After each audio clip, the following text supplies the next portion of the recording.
Triple H's shenanigans with Rollins wasn't good enough to help Raw get over, giving SmackDown Live the win.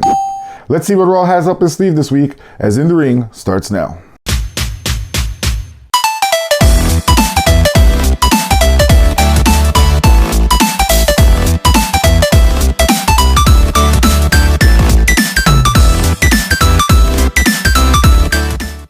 Welcome back to our In the Ring WWE Battle of the Brands review show, where you guys vote on which brand had the better show for the week. I'm your host, Rich Diaz. Now let's talk wrestling. It's time for Battle of the Brands. The Monday Night Raw after the Royal Rumble this week opened up with Braun Strowman demanding a Universal title match against Kevin Owens, where he bought proof that if he helped Kevin Owens retain the title at the Royal Rumble, Kevin Owens owed him a title match. Mick Foley agreed. They had the match later on in the show. And in the high 1, 2, 3, you knew this was coming part of the show, Roman Reigns interferes, costing Braun Strowman the match, getting Kevin Owens disqualified when he punched Braun Strowman. Now, after the fact, Roman did some cool stuff. He did a spear off the steps and all that, but Braun got right back up like nothing happened, setting up their potential match for Slow Lane coming up March the 5th. Brock Lesnar made a surprise appearance on Raw. Paul Heyman did another great promo, but he had a botch. And you always have to mention when Paul Heyman has a botch because it's rare. It's like President Trump giving a great speech. It never happens. So they challenged Goldberg to a match at WrestleMania 33 in Orlando.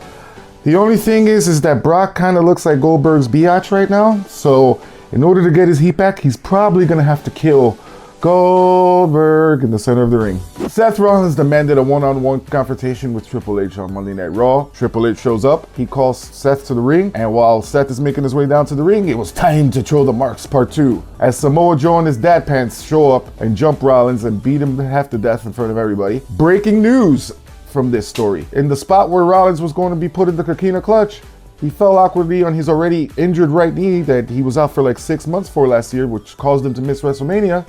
And now he's in Birmingham, Alabama as we speak right now trying to get evaluated because he might be injured again and might miss WrestleMania again this year. Thanks a lot, Joe. Your first night on the job and boom, you do a Rollins. Now let's move on to Smackdown Live. The Elimination Chamber pay-per-view coming up on February the 12th. All the participants were finally announced. John Cena, the defending champion, will defend against AJ Styles, Baron Corbin, the Eater of Worlds, Bray Wyatt, Dean Ambrose, and The Miz.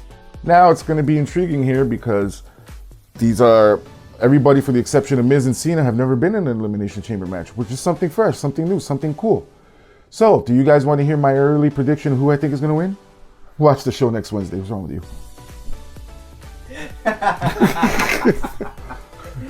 Oh, what a jerk. American Alpha needs new challengers.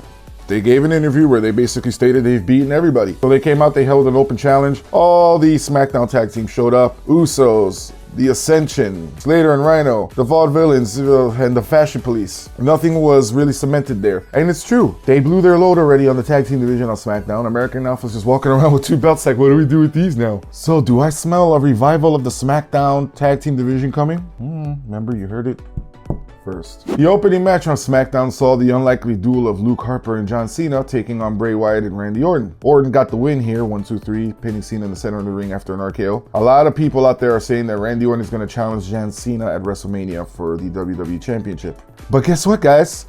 Unlike Raw, where you see the same match 47 times in a row and then you see it again on pay-per-view, hence Roman versus Kevin, Orton is facing Cena next week on SmackDown, and I'm pretty sure that means Cena will not be facing Orton for the title at WrestleMania. So, does that mean he loses in the chamber?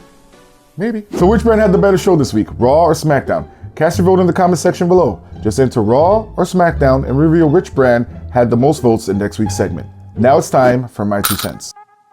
As of Monday morning, it was reported by my friend The Melts that the current plan for Fastlane, March the 5th, is for Kevin Owens to defend the title against Bill Goldberg, and that Bill Goldberg will be defeating Kevin Owens, thus giving him the championship, and he will be defending it against Brock Lesnar at WrestleMania. So you're gonna have Kevin Owens, who's had the title since August, and I'll agree with you, I'm a KO fan, but this has been a pretty crappy title reign for him so far. You're gonna have him drop it to one part-timer, who's then gonna go and face and most likely drop it to another part-timer.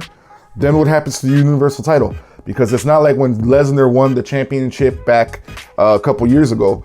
There's now a brand extension, guys, which means that you need your champion on the show every week and every month for your brand only pay-per-views. So In theory, that would be nice for the Goldberg fans to see him get that one last title run that he promised you. Ain't gonna happen. Be sure to check out our previous video, the 2017 Royal Rumble Results Show. A link will be down in the description. Time to announce the winner of our New Year's giveaway. Drum roll, please. And the winner is JV3 Mars. Congratulations, buddy. You'll be taking home this John Cena Loot Crate exclusive figure. The champ, the 16-time world champ, is coming home to you. Finally, you can show your support by hitting that like and subscribe button now. I'm Rich Diaz, and this has been In the Ring. I'll see you this Monday, where I'll tell you who are my top 5 favorite WWE Winged Eagle champions of all time.